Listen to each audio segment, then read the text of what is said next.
ছোট লোকের মতো আমি পার্টিতে বসে খাবার খাবো? সুমনা, মেয়ে কি বললা? কেন কানে যায় নাই? যা শুনছো সেটাই বলছি। ও মা, তুমি যদি ওই পাটিতে বইয়া না খাইতে পারো, আমার ঘরে একটা চেয়ার আছে, অবশ্য পাওটা একটু ভাঙ্গা, তবে তুমি বইসা খাইতে পারবা, অসুবিধা হইব না। স্যার ডাইনা দেই। ভাঙা চেয়ারে বসে সুমনা খাবার খাবে? অসম্ভব। ছি ছি, এসব কি রান্না করছে?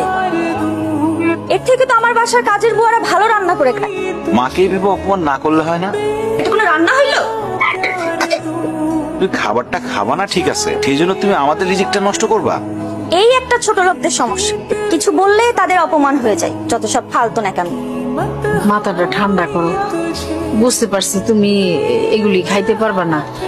তুমি কও তুমি কি খাইবা, সাইফুল হোটেল থেকে আইনা দিই।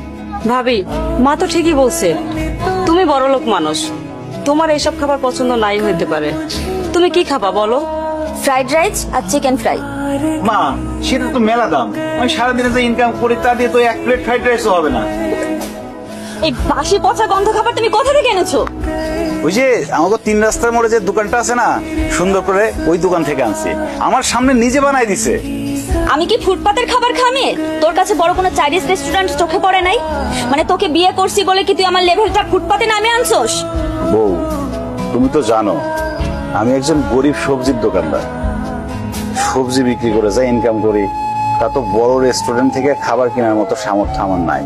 হারাম চাদা, তাই বলে কি তুই আমাকে ফুটপাত থেকে খাবার এনে খাওয়াবি? ধর, তোর খাবার তুই খা।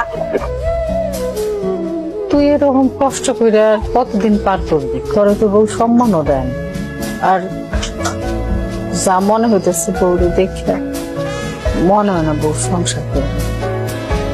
কি মনে হয় তোর তালা কিনে নিতে চাই। এখানে বালিশের পরিবর্তে ইটকে আমি রাখছি যাতে তোমার মাথা ফেটে রক্ত বের হয়। মানে তুমি আমরা খুন করতে চাও? হ্যাঁ করতে চাই, প্রয়োজন পড়লে তাই করব। আমার ডিভোর্স চাই। বউ, ডিভোর্স ছাড়া তুমি যা চাইবা তাই পাবা। প্রয়োজনে আমি প্রতিদিন অনেক বেশি পরিশ্রম করে তোমার জন্য চাইনিজ থেকে খাবার নিয়ে আসবো, ভালো ভালো খাবার নিয়ে আসবো। আমার না কোনো খাবার চাই না, আমার না তোমার থেকে ডিভোর্স চাই। কারণ তোমার মতো সবজি আলার সাথে না আমার যায় না।